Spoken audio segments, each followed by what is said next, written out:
Recognize the gentleman from Florida, Mr. DeSantis, for 5 minutes. Thank you, Mr. Chairman. Mr. Strzok, you've defended your actions, said that you did not evince bias, that your actions weren't motivated by bias, but the Inspector General disagreed.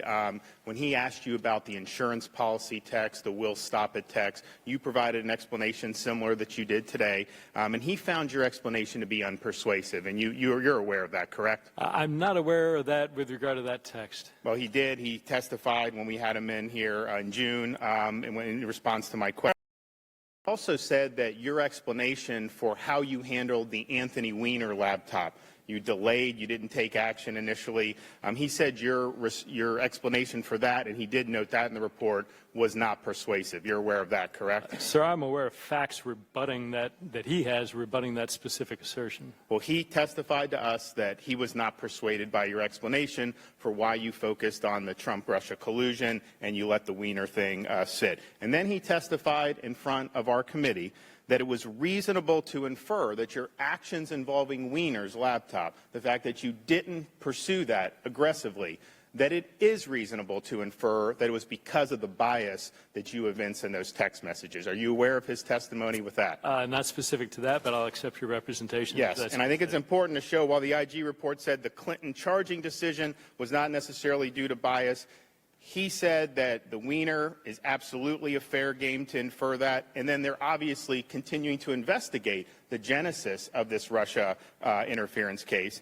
Do you also know that Rod Rosenstein on June 28th, when he testified in front of this committee, he said you were biased? Are you aware of that? In response to my questions? Yes, he did. And he also says that the bias that you evince, it does undermine the integrity of your investigative actions, and it causes the American people to lose confidence in the institution. Do you know he said that? I don't, and he's... Well, he did. So the idea that there's no bias here is not, I don't think your explanations have been credible, and I think that if you acted so appropriately, Mueller removed you from the team. You're now at Human Resources, which is obviously a demotion. And then you are now one of the subjects of an ongoing IG investigation, correct? No, sir. You're not. Your conduct is not being reviewed by Horowitz about what you did or did not do in the Russia collusion case. I'm unaware of being of any ongoing IG. Well, I bet you your conduct is at issue there. Let me ask you this. You opened up the counterintelligence investigation on 31 July. Was that because of the George Papadopoulos information?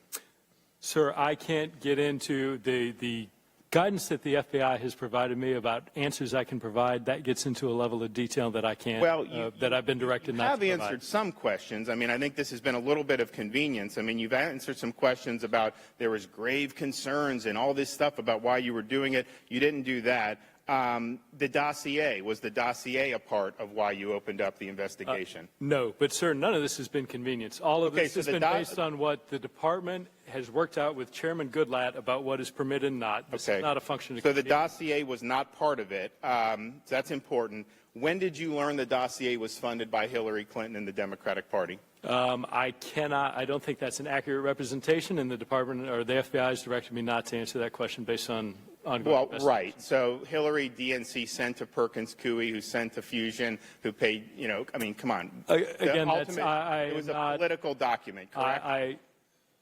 The latter's close.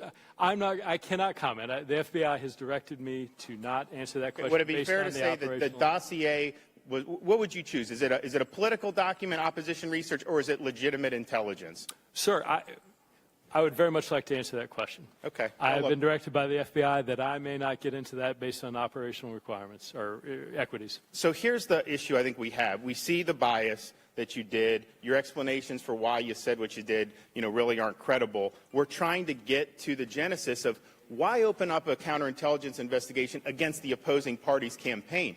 I'm with you about focusing on Russia and holding them accountable, but you tried to rope in the other party's nominee. There was also a lot of bias, and then we can't get any answers to the questions of what the genesis of any of this was. And let me finish. May 18th, Chairman Gowdy mentioned, you say, look, my concern's that there's no big there. So this had been going on for at least 10 months. I think it was going on before July 31st. And there you are, Mueller's appointed, And you can't even identify any reason to suspect that there was collusion between Trump's campaign and Russia. There was no big there after 10 months. So that's the concern, is that somebody like you, who said we'll stop him, who said we needed insurance policy, that you let that bias, you wanted there to be something there. You wanted it to be true, and that, I think, influence your actions. You can prove us wrong by providing us the information. I'd like the information on any type of informants pre-July 31st. I'd like the information on what you used to open up the counterintelligence investigation. I want to know whether that was any foreign intelligence involved or whether it was funneled through the State Department. These are all questions that if we just put those out and answer them, then a lot of us would be able to then make I think, American people can make a judgment. I'm going over my time. I yield back. Mr. Chairman. Time of the gentleman has expired. Question. Briefly.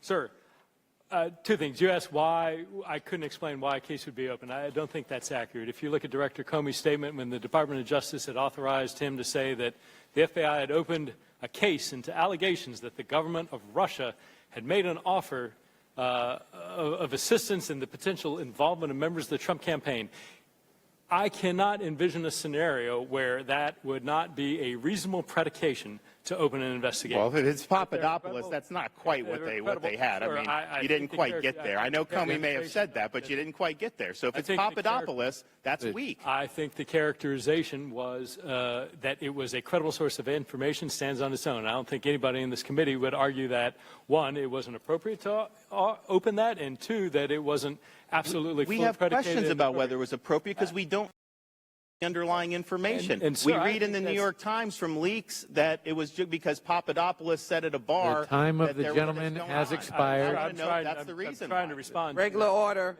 Regular order. The chair recognizes the gentleman. Mr. Chairman, there's a second element of a question the gentleman.